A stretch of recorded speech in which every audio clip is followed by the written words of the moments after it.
Dakatarisa kudenga mtsotsi pamatama ose. Right, mastreets of social media imo manoswera nchitenderera ndichiona kuti zvinhu zviri kufamba sei. Aiwa vazukuru ndinazvo zvandauya nazvo handiti zvatinoita panapa katine chitora dzimwe nyaya dzinogona kutibatsira handiti tine chitora nyaya dzinotientertaina nedzinotiinforma futi zvakare handiti so chiteerera muzukuru ndisanda kuratidzai zvandauya nazvo kana wanga usati wasubscribe pathis channel I kindly ask you muzukuru kuti hapana chekudi hapana chekumirira subscribe, turn on your notification bell kuti pega pega patino uploada nyaya dzakasiyana siyana you will be notified handiti so mumastreets esocial media mandambotaura kuti ndinoswera ndichiona nyaya dzacho dzese ndasanganawo namufundisi vanonzi Apostle Christopher Kapandure handiti tinovaziva tese vazhinji tinovaziva vekuforwarding faith kuZAOGA handiti so pane kaclip kandasangana nako kandoda kuti munge muri munonzwa and then tobva tataurirana vazukuru handiti so ngatiteererei kune zvinotevera. Kumutara kudai kuti aisiyo nyaya baba, nyaya ndeyekuti varume garai zvakanaka nemadzimai enyu. Ngatimbopedza pachihure apa patanga tatanga nokuti vafundisi vazhinji mazano havachataura chihure ka. Ukataura chihure haukokwe, ukataura chihure haudaidzwe, ukatsura chihure it doesn't have the word of God. Baba haungaite PhD yeBhaibheri usina shoko mani. Haungave nemadegree anopfuura 5 yeBhaibheri bhuku iri usina shoko. Uri kureva kuti kudiniwe chihure ngachiregwe kuna mufundisi. Vamufundisi ponai kuti ponai kumuromo nekufront kuno kupatriotic front.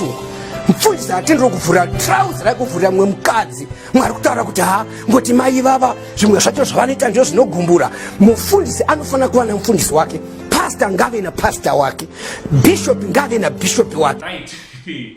Ndofunga tangozvinzwira vazukuru handiti ndofunga tangozvinzwira so vazhinji vanowanzoti zvoni but mudharaunda sei achitaura zvinhu zvinonyadzisira sei achitaura zvinhu zvisingaite so handiti vazhinji vanenge vachicriticiza mongozoti panotaurwa shoko raMwari mafundisi mazhinji vanocriticiziwa handiti he is one of the pastors handiti anocriticiziwa zvakanyanyisa muZimbabwe. But panyaya ari kutaura vazukuru ina handisi kuona seyakanyanyoshaata yekuti mafundisi chinhu chiri kuvawisira pasi to be honest inyaya dzemadress vazukuru nyaya yepakati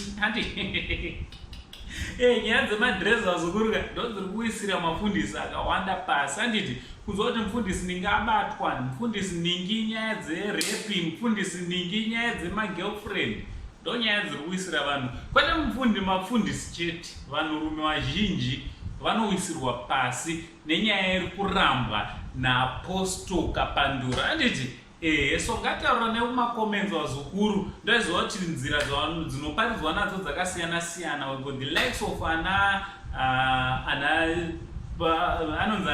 anonzi Apostle Food Talent TF Chiwenga anotaurawo futi achidi maparidziro ake vazhinji vanomacriticize vamwewo futi vanomafarira handiti so mafundisi anokotaura zvakasiyana siyana so ngataura nekumacomments kuti what do you think namufundisi vanonzi